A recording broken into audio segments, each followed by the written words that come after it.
नमस्कार दोस्तों, यह है ज्ञानधारा चैनल। आज के इस वीडियो में हम लोग बात करेंगे एमपीपीएससी असिस्टेंट प्रोफेसर भूगोल 2017 के अंतर्गत जो भर्ती हुई थी उसके प्रश्न पत्र को सॉल्व करने के बारे में। अब आपको बताते चलें कि इसके पहले इस प्रश्न पत्र के 7 पार्ट में वीडियोज अपलोड किए जा चुके हैं। 8वें और अंतिम पार्ट में कुल 25 प्रश्नों को हम लोग सॉल्व करेंगे, जो कि 176 नंबर प्रश्न से लेकर 200 नंबर प्रश्न तक होंगे। तो जो 176 नंबर प्रश्न पूछा गया है कि निम्नलिखित कथनों का परीक्षण करते हुए दिए गए कूट से सही उत्तर का चयन कीजिए।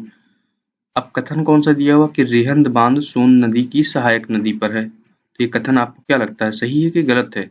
तो ये आपका कथन सही है, क्योंकि जो रिहंद है, रिहंद एक नदी है जो कि सोन की एक सहायक नदी है। और कहाँ पे रिहंद बांध स्थित है सभी लोगों को मालूम है। अगला है कि हीराकुंड बांध महानदी पर स्थित है। ये भी आपका सही है, जो कि लगभग में 4800 मीटर लंबा बांध है, जो कि दुनिया का सबसे लंबा बांध है। अगला प्रश्न है कि तुंगभद्रा परियोजना आंध्र प्रदेश और कर्नाटक का संयुक्त प्रयास है। ये भी आपका कथन सही है। अब तुंगभद्रा किस नदी की सहायक नदी है, अब आपको बताना है। अगला है कि कोसी को बिहार का शोक कहा जाता है। ये भी सही है। तो मतलब आपके जो चारों कथन दिए हुए हैं 1, 2, 3, 4 ये सभी सही हैं, इसलिए आपका ये कोट नंबर सही हो जाएगा। अगला प्रश्न है कि भारत के किस प्रदेश में विकीर्ण अधिवास पाए जाते हैं, मतलब स्कैटर्ड सेटलमेंट पाए जाते हैं। ऑप्शन दिए हुए हैं गंगा यमुना दोआब, भाभर प्रदेश, पहाड़ी प्रदेश और मालाबार तट। तो जो आपका सही उत्तर है वो है पहाड़ी प्रदेश, मतलब हिली रीजन्स। चूंकि ये प्रश्न पत्र जो है डिलीट किया गया था आंसर की में, इसलिए यहाँ पे ये रेड दिया हुआ है। अगला प्रश्न है कि निम्नलिखित में से कौन सी एक सही सुमेलित नहीं है। सामने दिया हुआ Balco, Bharat aluminium corporation limited, ये आपका जो है कोरबा में है। तो कोरबा कहाँ पे है ये आपको मालूम होगा। अगर नहीं मालूम है तो आप उसको सर्च करके कमेंट बॉक्स में पोस्ट करिएगा। तो बाल्को यहाँ पे कहाँ पे है, कोरबा में है। नालको आपका भद्रावती दिया हुआ है। तो नालको जो है नेशनल एल्युमिनियम कॉर्पोरेशन लिमिटेड, ये भद्रावती में ना होकर के ये भुवनेश्वर में है, जो कि उड़ीसा राज्य में स्थित है। अगला है HJL हिंदुस्तान जिंक लिमिटेड, जो कि उदयपुर में स्थित है। ये सही है आपका। और उसके बाद है हिंडाल्को, मतलब कि हिंदुस्तान एल्युमिनियम कॉर्पोरेशन लिमिटेड, जो कि रेनकोट में है। तो ये आपका जो बी नंबर ऑप्शन है NALCO national aluminium corporation limited, ये भद्रावती में ना स्थित होकर के कहाँ पे है, भुवनेश्वर में है। तो ये आपका जो है सही सुमेलित नहीं था। अगला प्रश्न है कि एक तरफ सूची दी हुई है एक जिसमें आंकड़ों के प्रकार दिए हुए हैं, तथा सूची 2 में आरेख के प्रकार दिए हुए हैं। आपका दिया हुआ कि यातायात प्रवाह, तो यातायात प्रवाह को किससे दिखाते हैं, मानारेख या कार्टोग्राम के द्वारा। फिर जनसंख्या घनत्व को किससे दिखाते हैं, वर्णमात्री के द्वारा या कोरोप्लेथ के द्वारा। फिर भूमि उपयोग को किससे दिखाते हैं, पाई आरेख द्वारा। और तापमान को जो दिखाते हैं वो है सम्मान रेखा के द्वारा। तो आप उसको आसानी से मिला देंगे, तो आपका सही उत्तर जो हो जाएगा वो हो जाएगा 3, 1, 4, 2। तो 3, 1, 4, 2 ये आपका जो सी नंबर विकल्प है वो आपका सही हो जाएगा। अगला प्रश्न जो पूछा गया है कि निम्नलिखित कथन पर विचार करते हुए कूटों की सहायता से सही उत्तर का चयन कीजिए। कथन दिया हुआ कि सुदूर संवेदी तथा भौगोलिक सूचना तंत्र प्रणाली, मतलब कि रिमोट सेंसिंग और GIS दोनों ही स्थानिक महत्व की परिघटनाओं का विश्लेषण करते हैं। कथन दिया हुआ है, उसका कारण दिया हुआ कि सुदूर संवेदी तथा भौगोलिक सूचना तंत्र को आंकड़े प्रदान करने का महत्वपूर्ण स्रोत है। मतलब कि जो सुदूर संवेदन है जिससे आंकड़े रिकॉर्ड किए जाते हैं, और यही रिकॉर्डेड जो डेटा होते हैं उनको GIS में इनपुट करके एनालिसिस की जाती है। तो मतलब कि आपके जो दोनों कथन दिए हुए हैं वो सही हैं, और पहले कथन की व्याख्या नीचे वाला जो कारण दिया हुआ है वो सही करता है। तो आपका जो ए नंबर विकल्प है वो सही हो जाएगा। अगला प्रश्न है कि यदि n बराबर 10 है और सिग्मा d स्क्वायर बराबर 99 है, तो कोटि सह संबंध गुणांक का मान क्या होगा। तो कोटि सह संबंध गुणांक मतलब कोरिलेशन आपको पूछा गया है।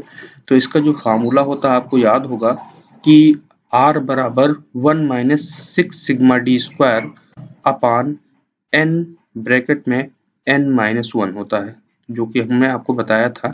ये एक फार्मूला होता है, आपको याद होगा कोटि आकार के लिए, ये r बराबर 1 - 6 sigma d square upon n bracket में n स्क्वायर माइनस 1। ठीक है, तो आप 6 ये हो गया और सिग्मा d स्क्वायर कितना है, सिग्मा d स्क्वायर सामने प्रश्न पत्र में दिया हुआ कितना 99, तो 6 मल्टीप्लाई बाई 99 ये आप कर देंगे। ठीक है, 99 करने के बाद n की वैल्यू 10 दी हुई तो 10 रख दीजिएगा और 10 का स्क्वायर हो जाएगा 100 माइनस 1।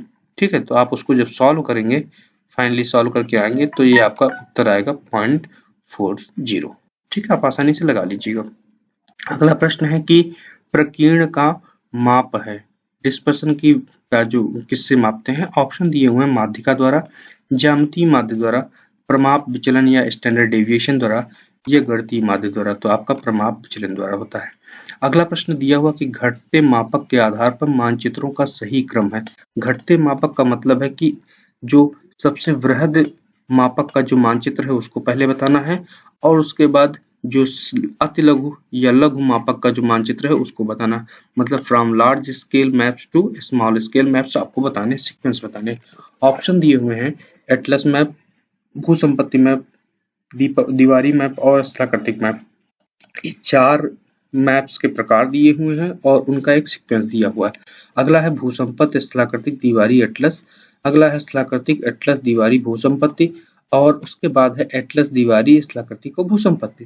तो जहाँ पे जो आपका सही उत्तर है वो है भूसंपत्ति मानचित्र। सबसे बृहद आकार के बृहद मापनी के मानचित्र होते हैं, उसके बाद स्थलाकृतिक मानचित्र होते हैं, उसके बाद दीवारी मानचित्र, उसके बाद एटलस मानचित्र होते हैं।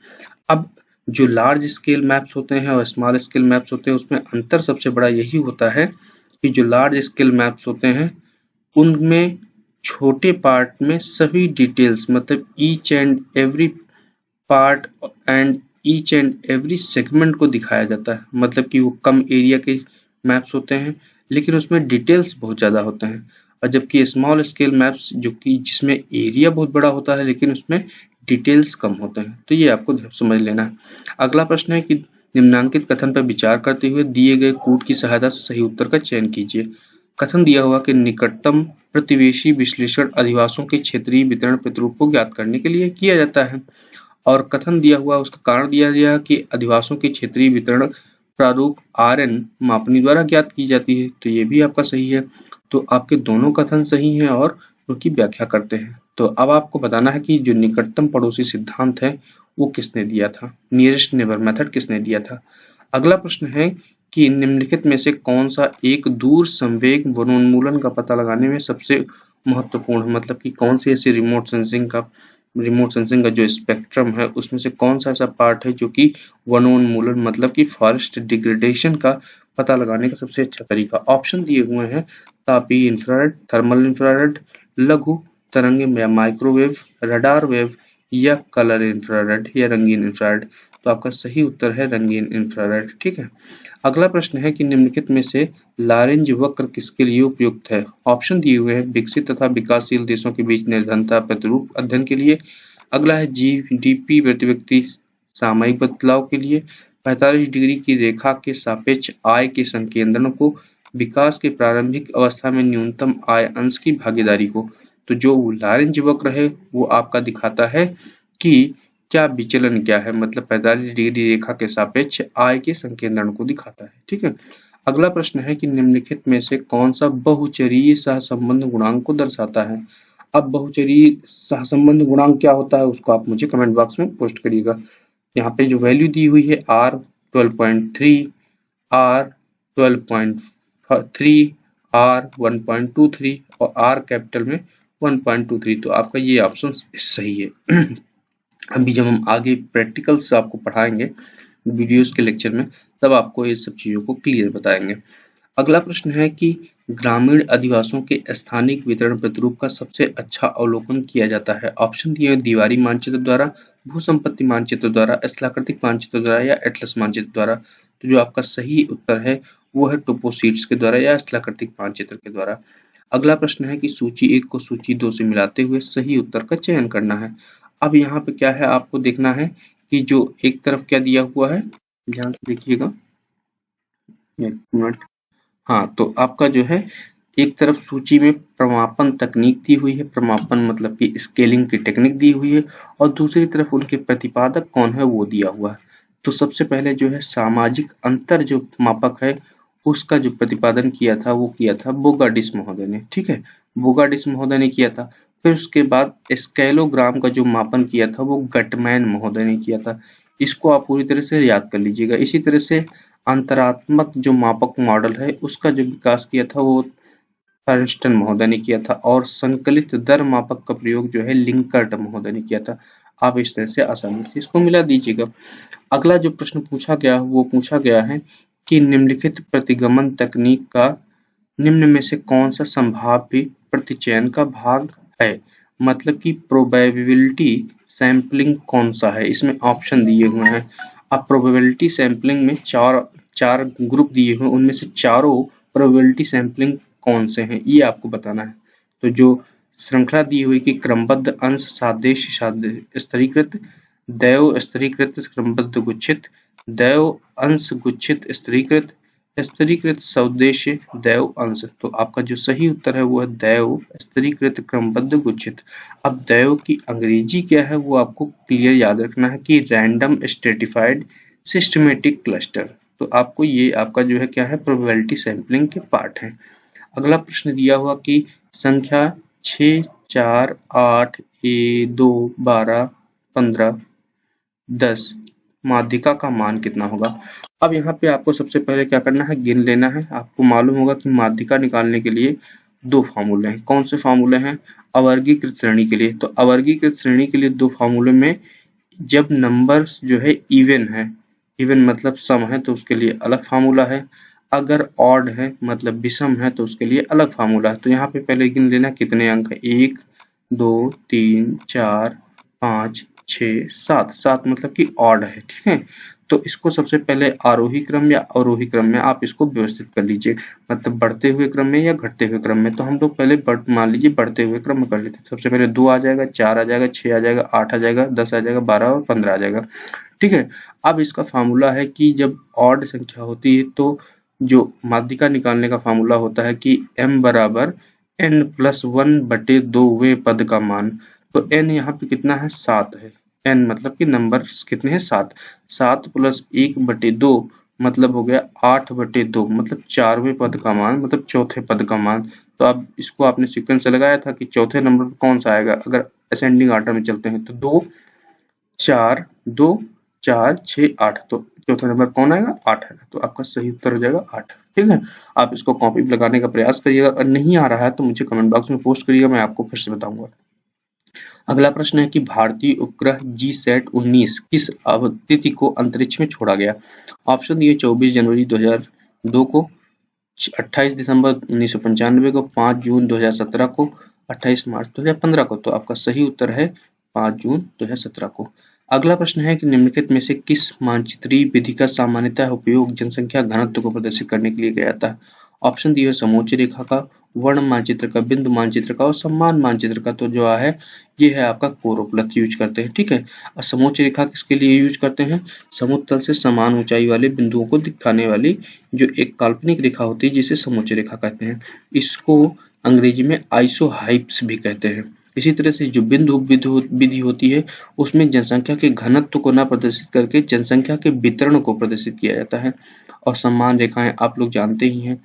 अगला प्रश्न है कि निम्नलिखित मूल्यों में से कौन सा बिंदु वितरण का यादृच्छिक प्रतिरूप है। अब यादृच्छिक मतलब कि रैंडम जो डिस्ट्रीब्यूशन है वो किससे दर्शाया जाएगा। तो रैंडम का मतलब क्या है कि आपका 1 होगा। अब आपको मालूम है कि जो डिस्ट्रीब्यूशन किया जाता है उसमें जो है आपको मालूम होगा क्लस्टर है, रैंडम है और जो है आपका यूनिफॉर्म है।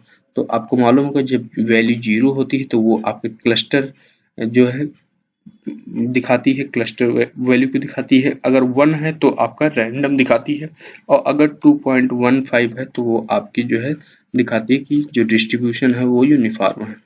इसको भी आपको पूरा डिटेल में जब लेक्चर सीरीज शुरू करेंगे उसमें आपको बताएंगे। अगला प्रश्न है कि निम्नलिखित पद्धतियों में से किस में अंतर्वेशन का उपयोग किया जाता है। अंतर्वेशन मतलब इंटरपोलेशन का उपयोग किया जाता है। ऑप्शन दिए हुए वर्ण प्रतीकी में, वर्ण वर्णात्मकता में, सम्मान रेखा में या वर्णमात्री में। तो जो आपका सही आंसर है वो है आइसोलाइंस में। अगला प्रश्न है कि 1/3000 पर बने मानचित्र को 3 गुना बड़ा किया जाता है तो विस्तारित मानचित्र की मापनी कितनी होगी।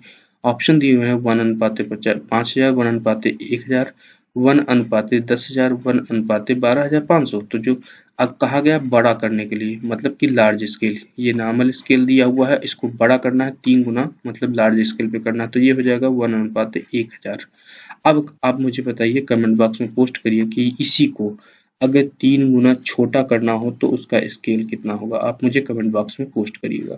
अगला प्रश्न है कि निम्नलिखित में से कौन सा थीमेटिक मानचित्र नहीं है। थीमेटिक मतलब वस्तुनिष्ठ मानचित्र नहीं है, विषयनिष्ठ मानचित्र नहीं है।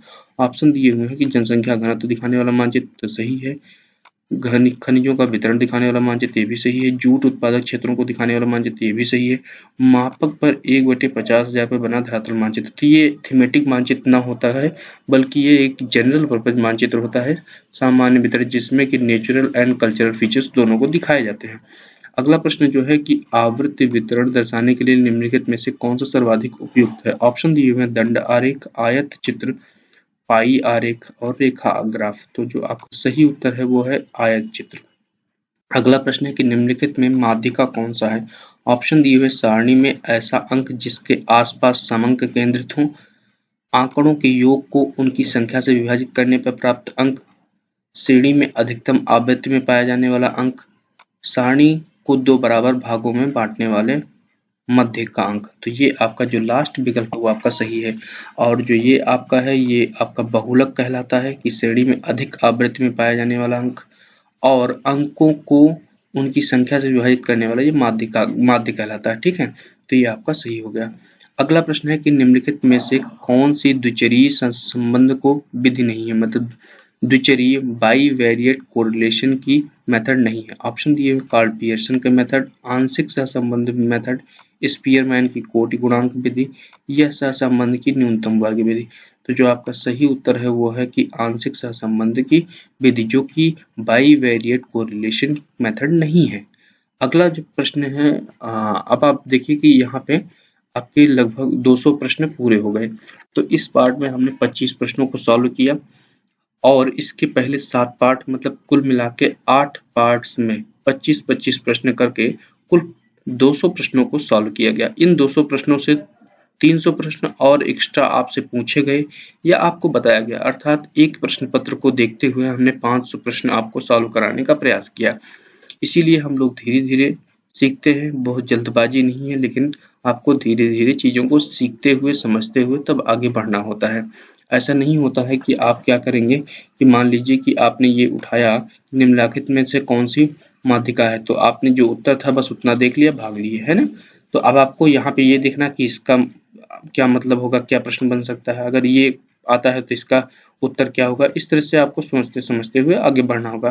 तो अगर आप चैनल पर नए हैं तो चैनल को सब्सक्राइब करिए, अपने दोस्तों तक शेयर करिए, जिससे कि इन वीडियोस का फायदा उन लोगों तक मिल सके। और जो प्रश्न पूछे गए हैं आप कमेंट बॉक्स में अपनी प्रतिक्रिया जरूर दीजिए, जिससे मुझे पता चल सके कि अभी और क्या सुधार करके आपको किन चीज़ों की जरूरत है, जिससे कि आप जल्द ही भूगोल विषय लेते हुए सफलता प्राप्त कर सके। धन्यवाद।